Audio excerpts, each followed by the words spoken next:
जी स्वामी जी, आपके श्री चरणों में मेरा प्रणाम। आप सभी को मेरा अभिवादन। स्वामी जी, लंग्स के बारे में बात करेंगे। तो लंग्स के बारे में स्वामी जी हम देखें तो हम एक दिन में लगभग स्वामी जी 25,000 बार सांस लेते हैं और लगभग 11,000 लीटर हवा रोज़ स्वामी जी हम अपने अंदर अंदर बाहर करते हैं। 11,000 लीटर स्वामी जी एक ह्यूज वॉल्यूम है। और इस पूरे कार्यक्रम को करने के लिए हमारे शरीर के अंदर जो एयरवेज हैं, मतलब ऐसे रास्ते जहाँ से हवा जाती हो, वायु मार्ग जितने हैं स्वामी जी, वो 2400 किलोमीटर लंबे हैं। हमारे पूरे शरीर के अंदर ये जो हवा जाने का तरीका है, ये स्वामी जी बहुत ही इंट्रिकेट है और बहुत ही कॉम्प्लेक्स है, पर नेचर ने उसको इस तरीके से बनाया हुआ है कि दोनों लंग्स के अंदर इतनी जगह होती है कि लगभग स्वामी जी 2400 किलोमीटर लंबा रास्ता हमारे लंग्स के अंदर अच्छे तरीके से पैक हो जाता है। और लंग्स की जो फंक्शनल यूनिट है स्वामी जी, उसको हम एल्वियोलाई कहते हैं। छोटे छोटे सैक्स होते हैं, छोटे छोटे गुब्बारे जैसी स्ट्रक्चर्स होती हैं जिनके अंदर हवा का आदान प्रदान होता है। ऑक्सीजन हमारे शरीर के अंदर जाती है, कार्बन डाइऑक्साइड बाहर निकलती है, और ये स्वामी जी एक तरीके से फंक्शनल यूनिट हैं लंग्स के। और हमारे लंग्स के अंदर 300 से लेकर स्वामी जी 500 मिलियन एल्वियोलाई होते हैं। इतने सारे छोटे छोटे संरचनाएँ होती हैं जिनको स्वामी जी हम बेसिकली काउंट कर सकते हैं। तो आप देखें, 2 लंग्स हैं, छाती में दोनों तरफ हैं, पर इसके अंदर आप देखें कितनी फाइन डिटेलिंग है कि 300 से 500 मिलियन एल्वियोलाई, लगभग 2400 किलोमीटर लंबा air path airway, and that allows air to actually go inside Swami जी।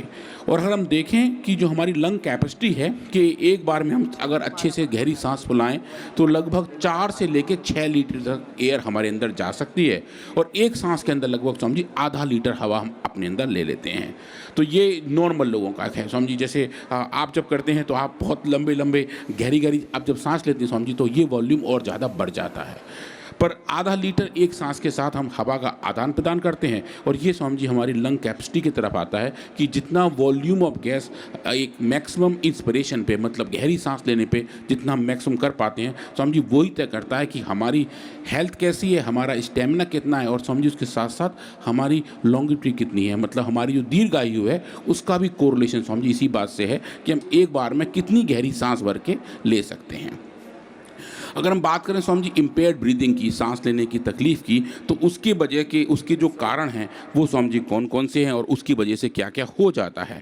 तो अगर ऑक्सीजन कम हो जाए तो स्वामी जी हमारा मेटाबॉलिज्म कम हो जाता है, एंड्योरेंस कम हो जाता है, और जो लोअर ऑक्सीजन लेवल है स्वामी जी, उससे हमारे हार्ट के ऊपर दिक्कत आती है, हमारे ब्रेन पर दिक्कत आती है, ऊर्जा कम बनी रहती है, थकान जल्दी हो जाती है, और याददाश्त करने में और फोकस रखने में स्वामी जी दिक्कत आने लगती है।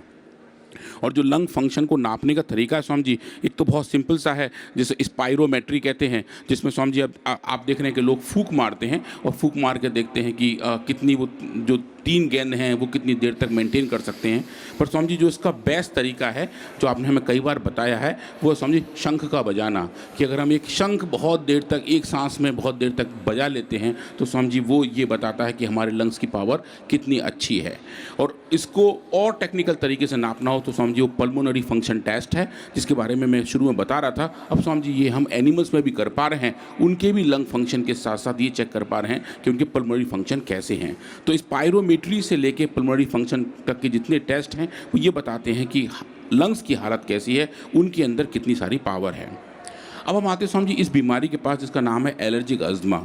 तो ये जो दमा है, लोग जिसको कहते हैं, जो दम के साथ ही जाता है स्वामी जी, उसका जो कारण है वो आप यहाँ देख रहे हैं, जहाँ अभी मेरा कर्सर है, ये स्वामी जी ये अंगूर जैसी ये जो स्ट्रक्चर है, यही है वो एल्वियोलाई, जहाँ पे गैसियस एक्सचेंज होता है।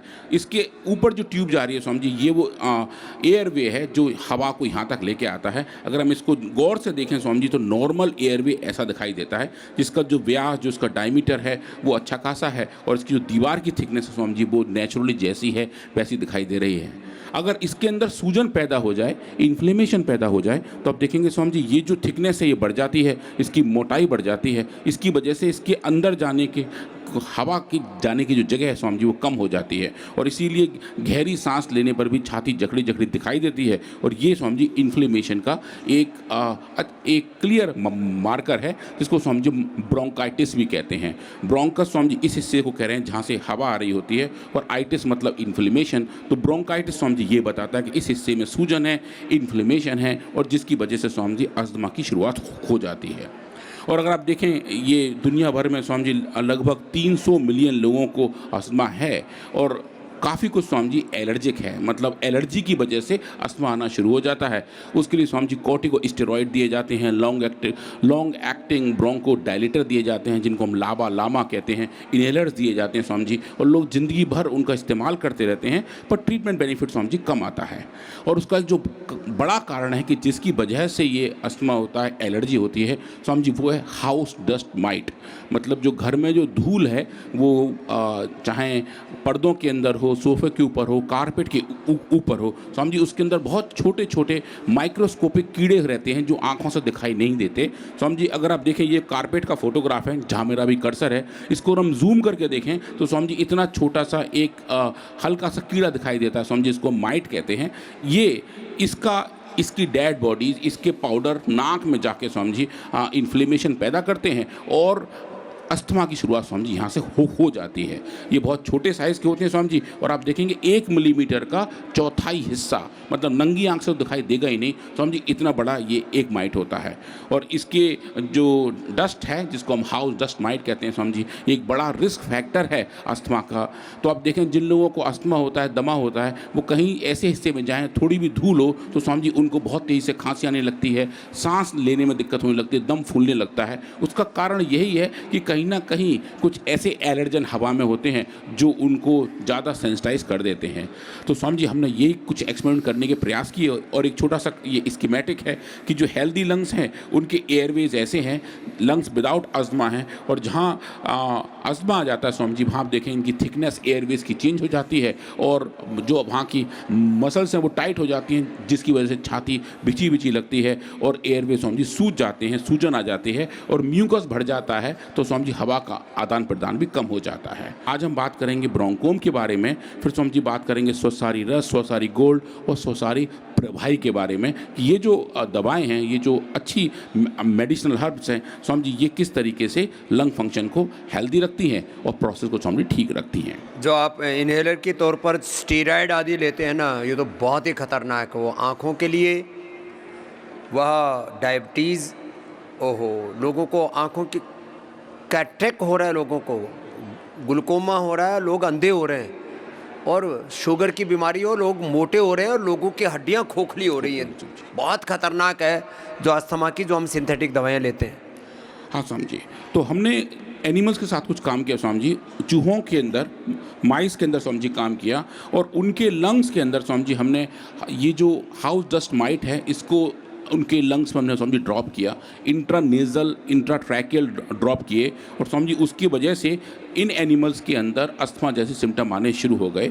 और फिर उसके बाद स्वामी जी हमने देखा कि 1 महीने के लगातार ट्रीटमेंट के बाद ब्रोंकोम के ट्रीटमेंट से कौन कौन से इम्पैक्ट दिखाई देते हैं। हमने स्वामी जी इसमें पैरेलली कुछ एक्सपेरिमेंट किए, जहाँ हमने डेक्सामेथासोन, जो एक स्टेरॉइड है जिसका इस्तेमाल काफ़ी किया जाता है स्वामी जी, उसको भी करके देखा, और ब्रोंकोम की 4 अलग अलग डोजेस पे काम किया। ये देखने का प्रयास किया कि इस पूरे प्रोसेस में डोज डिपेंडेंसी कितनी है, टाइम डिपेंडेंसी कितनी है, कि कब किस मात्रा में कब स्वामी जी इन औषधियों का अच्छा इम्पैक्ट आना शुरू हो जाता है।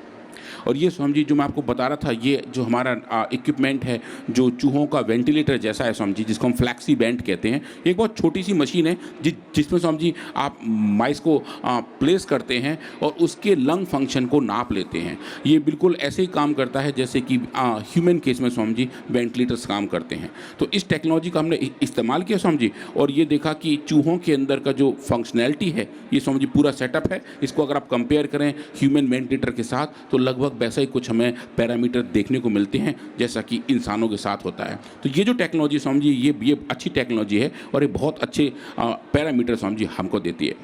तो अगर हम सबसे पहले ये देखें कि जो एयरवे हाइपर रेजिस्टेंस है, मतलब कि जो वायु मार्ग है उसके अंदर सेंसिटिविटी कितनी है, अगर हम स्वामी जी वो नापें तो आप देखेंगे ये नॉर्मल एनिमल्स का रिस्पॉन्स है, जहाँ हाइपर सेंसिटिविटी बिल्कुल नहीं है, जैसा कि नेचुरली होना चाहिए वैसा है। और स्वामी जी ये जो लाइन है, जो लाल रंग की लाइन है स्वामी जी, ये उन एनिमल्स की है जिनको हमने हाउस डस्ट माइट दिया है, HDM दिया है। तो आप देखें स्वामी जी उनके लंग्स, उनके अंदर हाइपर रेजिस्टेंस चेंज हो गया है, और जो ये बताता है कि ये बीमारी इनके अंदर स्वामी जी बढ़ रही है। और आप जब इसको ट्रीट कर रहे हैं ब्रोंकोम के साथ, ब्रोंकोम की अलग अलग डोज के साथ, तो आप देखेंगे स्वामी जी डोज डिपेंडेंट तरीके से हमने पहली बार ये देखा कि ब्रोंकोम का ट्रीटमेंट इस हाइपर सेंसिटिविटी को भी स्वामी जी ठीक कर सकता है। और वो जो रेस्पॉन्स हैं वो सिंथेटिक वर्ड की दवा के मुकाबले Swami ji very much comparable हैं। और वो जो आप देखेंगे डेटा ये लगभग डेक्सामेथासोन का है, और यहाँ जो मेरा कर्सर है स्वामी जी ये ब्रोंकोम का है। और जैसे जैसे आप डोज बढ़ा रहे हैं स्वामी जी वैसे वैसे हमें अच्छी रिकवरी दिखाई दे रही है। और हम ये देख पा रहे थे कि एक हर्बल मेडिसिन, एक आयुर्वेदिक औषधि इस पूरे प्रोसेस को स्वामी जी अच्छे तरीके से रेगुलेट कर सकती है। और आप जब इसको कंपेयर करते हैं ब्रोंकोम के ह्यूमन डोज के आसपास और स्वामी जी डेक्सामेथासोन के साथ, आप देखेंगे ये दोनों रेस्पॉन्स बिल्कुल एक जैसे ही दिखाई दे रहे हैं। वो आपस में स्टैटिस्टिकली नॉन सिग्निफिकेंट हैं कि मतलब जैसा रेस्पॉन्स सिंथेटिक बर्ड की स्टेरॉयड का आ रहा था स्वामी जी बिल्कुल वैसा वैसा ही रेस्पॉन्स ब्रोंकोम का ही दिखाई दे रहा था। ये स्वामी जी एक बड़ी वाली बात थी कि हम बता पा रहे थे कि औषधियाँ इस तरीके से काम कर सकती हैं, इनकी एफिकेसी इतनी अच्छी आ सकती है बगैर किसी एडवर्स इफेक्ट के। अब स्वामी जी उसके बाद हम बात करें अस्थमा की, तो एक बड़ा पैरामीटर है जिसको हम कहते हैं ईस्नोफिलिया, मतलब ब्लड के अंदर ईस्नोफिल्स के जो हमारे WBC हैं उनका लेवल बढ़ जाता है। तो समझ हमने वो भी नापा। इन एनिमल्स के अंदर हमने TLC देखा, जो TLC बढ़ जाता है एलर्जी की वजह से। ईस्नोफिल का लेवल देखा समझिए वो बढ़ जाता है। लिम्फोसाइट का लेवल देखा समझिए वो भी बढ़ जाता है। और PMN का लेवल देखा समझिए वो भी बढ़ जाता है। इन चारों बढ़े हुए सेल इन्फ्लक्स को समझिए जो हमने नापा कि लंग्स के अंदर जो लंग्स का बाल्व है जिसको हम ब्रोंकियो एल्वुलर लवाज फ्लूइड कहते हैं, जो समझिए लंग्स के अंदर हम थोड़ा सा सैंपल देके वहाँ से लिक्विड निकालते हैं, और पाया कि जो TLC वहाँ बढ़े हुए थे वो समझिए ब्रोंकोम के ट्रीटमेंट से ठीक हो गए, नॉर्मल हो गए, कम होने शुरू हो गए।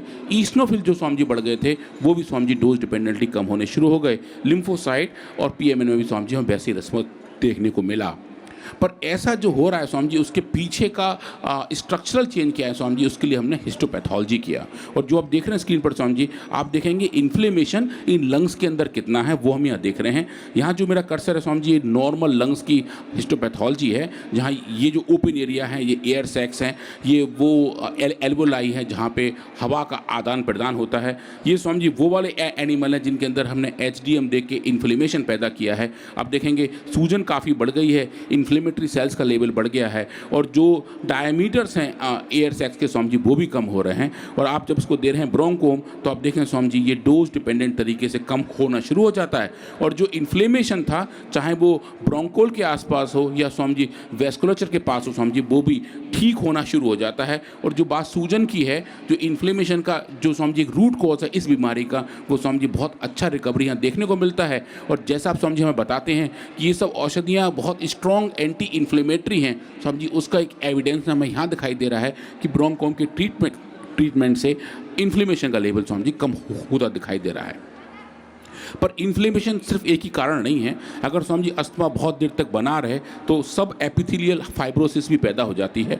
लंग्स के अंदर भी एपिथेलियल के नीचे भी फाइब्रोटिक चेंजेस आने शुरू हो जाते हैं। तो स्वामी जी आप देखिए ये नॉर्मल एनिमल्स का डेटा है, ये फाइब्रोटिक चेंजेस स्वामी जी पूरा फाइब्रोसिस यहाँ जमा हो रहा है जहाँ मेरा अभी कर्सर है। और आप देखेंगे आप जब इसको ट्रीट कर रहे हैं ब्रोंकोम के साथ तो स्वामी जी लो डोज जानबूझ के बहुत कम मात्रा दी गई थी डोज डिपेंडेंसी चेक करने के लिए, वहाँ स्वामी जी थोड़ा सा कम रिस्पॉन्स दिखाई दे रहा है। पर जैसे जैसे आप मात्रा सही करते जाते हैं, ह्यूमन डोज के पास जाते हैं, आप देखें स्वामी जी बहुत अच्छा रिवर्सल दिखाई दे रहा है। और जो फाइब्रोसिस इन एनिमल्स के अंदर पैदा हो गई थी वो स्वामी जी डोज डिपेंडेंट तरीके से ठीक होने लगती है। अब जो तीसरा बड़ा पैरामीटर स्वामी जी वो है goblet cell मेटाप्लाजिया। Goblet cells Swami ji lungs के अंदर ऐसे सेल्स हैं जो म्यूकस को बनाते हैं। जो स्वामी जी हमारी नाक बहती है जब हमें जुकाम आ जाता है तो वो जहाँ बन रहा होता है स्वामी जी उसकी जो फैक्ट्री है हमारे लंग्स के अंदर, उन सेल्स के अंदर अगर थोड़ी सी दिक्कत आती है तो वो ज़्यादा म्यूकस बनाते हैं। उसकी वजह से स्वामी जी पूरा एयरवे चोक हो जाता है। जैसे स्वामी जी बहुत बारिश के दौरान अगर सड़कों पर कीचड़ इकट्ठा हो जाए तो आना जाना दिक्कत हो जाता है, वैसे ही स्वामी जी हमारे लंग्स के अंदर होता है कि अगर म्यूकस बहुत ज़्यादा बन जाए तो वो पूरा रास्ता चोक हो जाता है, फिर स्वामी जी सांस लेने में दिक्कत आती है। तो हमने फिर उन सेल्स के बारे में भी देखा और पाया कि जब इन्फ्लेमेशन पैदा करते हैं तो स्वामी जी ये सेल्स इनके अंदर मेटाप्लाजिया आ जाता है। और वो ये बताता है कि टोटल म्यूकस सिक्रीशन कितना होगा। स्वामी जी अब देखिए यहाँ जो मेरा कर्सर है ये बता रहा है कि सेल्स का लेवल बढ़ा हुआ है, और जैसे जैसे स्वामी जी आप ब्रोंकोम से ट्रीटमेंट दे रहे हैं ये स्वामी जी डोज डिपेंडेंट तरीके से कम होके नेचुरली वहाँ पहुँच जाता है जहाँ इसको होना चाहिए। और ये जो रेस्पॉन्स है, अगर आप देखेंगे जो सिंथेटिक वर्ड की दवा है डेक्सामेथासोन, उससे आप कंपेयर करें तो स्वामी जी ये बिल्कुल साथ साथ एक जैसा ही दिखाई देता है कि आप इस प्रोसेस को बहुत अच्छे तरीके से, सेफ तरीके से, बगैर किसी एडवर्स इफेक्ट के साथ रेगुलेट कर सकते हैं। अब समझिए इसके बाद जो एक बहुत एक्साइटिंग डेटा है जो मैं अभी दिखाना चाह रहा हूँ वो ये है कि समझिए हमने इन एनिमल्स के ऊपर कुछ एडिशनल एक्सपेरिमेंट किए और इम्यूनो फ्लोरोसेंस के ऊपर काम किया। हमने कुछ स्पेसिफिक मार्कर देखे जिसको स्वामी जी हम कहते हैं स्मूथ मसल एक्टिन SMA। ये स्वामी जी लंग्स के अंदर एक ऐसा मार्कर है जो ये बताता है कि जो एयर ट्यूब्स हैं, जो एयरवेज हैं, उनकी मोटाई कितनी है। जो स्वामी जी हमने शुरू में देखा था कि एयरवेज की अगर थिकनेस बढ़ जाती है तो उसकी वजह से दिक्कत बढ़ती हैं। तो स्वामी जी उस थिकनेस को नापने के लिए हमने कुछ एंटीबॉडी का इस्तेमाल किया और उसकी जो सेकेंडरी एंटीबॉडी थे वो स्वामी जी हरे रंग के थे। तो बेसिकली यहाँ हम अगर हरे रंग की स्टेनिंग देखें ये नॉर्मल कंडीशन में है जैसा कि नेचर ने इसको बनाया हुआ है। और स्वामी जी जब हम डिजीज़ इंड्यूस करते हैं तो स्वामी जी इसकी थिकनेस बढ़ जाती है। आप देखें स्वामी जी जो पहले थिकनेस लगभग 1 माइक्रोमीटर के आसपास थी वो स्वामी जी लगभग 4 माइक्रोमीटर तक मोटी हो गई है। और जब आप इसको ट्रीट कर रहे हैं ब्रोंकोम के साथ तो देखें स्वामी जी बहुत सुंदर तरीके से जो ग्रीन कलर की थिकनेस है, जो लाइन की मोटाई है, वो स्वामी जी कम होनी शुरू हो जाती है और नेचुरली जो लगभग 1 माइक्रोमीटर के आसपास है स्वामी जी लौट के वहीं आ जाती है। और जो हमें बताती है कि एनिमल्स के लंग्स के अंदर जो इन्फ्लेमेटरी चेंजेस थे जिसकी वजह से सूजन थी स्वामी जी वो ब्रोंकोम के ट्रीटमेंट से स्वामी जी ठीक हो जाती है। और इसके साथ जो अलग और हमारे साइटोकाइन रिस्पॉन्स हैं और जो साइटोकाइंस रोल प्ले करते हैं इन्फ्लेमेशन के अंदर स्वामी जी हमने वो भी नापे। और हमने ब्लड के अंदर साइटोकाइन नापे, लंग्स के अंदर साइटोकाइन नापे और पाया कि इंटरल्यूकिन 4, इंटरल्यूकिन 5, ये टॉक्सिन और IP10 जो स्वामी जी 4 बड़े साइटोकाइंस हैं जो कीमोकाइंस की फैमिली में भी आते हैं। स्वामी जी उन चारों के बढ़े हुए लेवल भी ब्रोंकोम के ट्रीटमेंट की वजह से इन एनिमल्स के अंदर कम हो गए थे। ऑक्सीडेटिव स्ट्रेस भी साथ साथ स्वामी जी कम हो गया था। और जो उसके साथ साथ जीन के लेवल के चेंजेस थे, हमने प्रोटीन के साथ साथ स्वामी जी जीन लेवल भी नापे और पाए कि जो साइटोकाइन बड़े हुए थे स्वामी जी उनके जेनेटिक चेंजेस भी हमें देखने को मिले। इन लंग्स के अंदर ये जो जीन थे चाहे वो इंटरल्यूकिन 6 के हों या IFN गामा के हों, ये सब स्वामी जी बढ़े हुए लेवल भी अच्छे तरीके से रेगुलेट हो गए थे। और ये फाइंडिंग स्वामी जी हम लेके गए एक बड़े जर्नल के पास जिसका नाम है फ्रंटियर्स इन इम्यूनोलॉजी, जो इम्यूनोलॉजी के बारे में बात करते हैं। तो स्वामी जी हमने वहाँ बताया और मुझे ये बताते हुए स्वामी जी बहुत हर्ष और गर्व है कि ये पेपर स्वामी जी पब्लिश हुआ है कि हमने बताया है कि ब्रोंकोम के इस्तेमाल से हम एयरवे हाइपर रेस्पॉन्सिवनेस को भी ठीक कर सकते हैं। और स्वामी जी ये एक बड़ा जर्नल है जो जनरली हर्बल रिसर्च के बारे में इतना पब्लिश नहीं करता है। पर स्वामी जी ये आप देखिए इन पेपर्स के टाइटल अब दवाइयों के नाम से ही आ रहे हैं। इन सब की acceptability Swami ji scientific fraternity में बहुत अच्छे से बढ़ रही है और ये स्वामी जी एक अच्छे साइटेशन इंडेक्स का काम भी कर रहे हैं। काफ़ी और वैज्ञानिक भी स्वामी जी इन पेपर्स को साइट करके रिसर्च को आगे लेके चल रहे हैं। वो इनका रेफरेंस यूज़ करके उदाहरण के रूप में उसको एक प्रेरणा के रूप में ले रहे हैं। तो एक बार बहुत बहुत अभिनंदन है डॉक्टर अनुराग जी का कि ये जो आपको लंग के लिए सारी ब्रोंकोम दे रहे हैं और इससे लोगों के वर्षों पुराने अस्थमा आदि की दिक्कतें दूर हो रही हैं। आपको बीपी के लिए जो मुक्तावटी बीपी ग्रिड दे रहे हैं, शुगर के लिए मधुमाशी मधु ग्रिड दे रहे हैं, अर्थराइटिस से पीडानियल गोल्ड ऑर्थो ग्रिड दे रहे हैं, स्किन के लिए डर्मा ग्रिड, सोरो ग्रिड, मिलियन ग्रिड दे रहे हैं, मस्तिष्क के लिए मेदावटी मेमोग्रिड और इम्यूनिटी, एजिंग, लॉन्गेविटी, ये शब्द अब जो है पूरी दुनिया में बहुत ज़्यादा तैर रहे हैं। सब लोग सोच रहे हैं कि इसका सही रास्ता क्या है। तो वो रास्ता योग आयुर्वेद से निकलता, अपने पूर्वजों के ज्ञान से निकलता है।